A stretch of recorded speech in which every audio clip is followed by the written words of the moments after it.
Jump Crypto a découvert une vulnérabilité dans la chaîne BNB de Binance qui aurait permis à un attaquant de créer un nombre illimité de jetons arbitraires.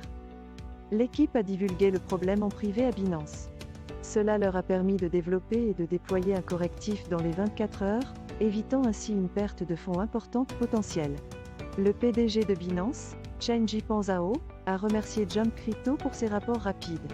En octobre 2022, la chaîne BNB a subi une violation qui a conduit à la création d'un BNB supplémentaire, compromettant près de 80 millions de dollars de crypto-monnaies.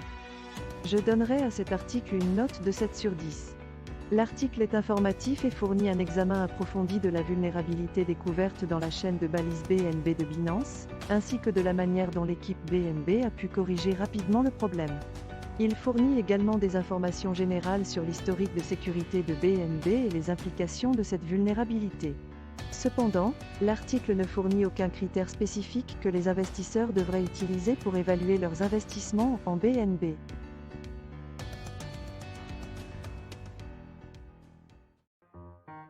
Le FMI a conseillé au Salvador de faire preuve de prudence lorsqu'il élargit l'exposition de son gouvernement au Bitcoin en raison de sa nature spéculative.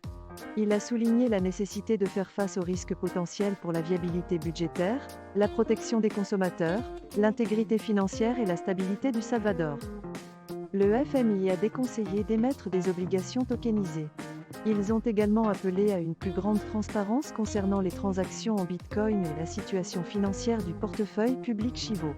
Le plan d'El Salvador pour continuer à attirer les investisseurs en crypto-monnaie consiste à établir un cadre juridique pour une obligation adossée à des bitcoins et à construire une ville du bitcoin. Le pays prévoit également de lutter contre toute activité criminelle liée à la crypto-monnaie en 2023. Je donnerai à cet article la note de 7 sur 10. Bien que l'article traite bien des risques associés à la décision d'El Salvador d'étendre l'exposition du gouvernement au Bitcoin, il ne fournit aucune information sur les avantages potentiels de cette décision. En outre, l'article ne fournit aucun détail spécifique sur le cadre juridique de l'obligation Volcano ni sur les mesures prises par le Salvador pour faire face à d'éventuelles activités criminelles liées à la crypto-monnaie.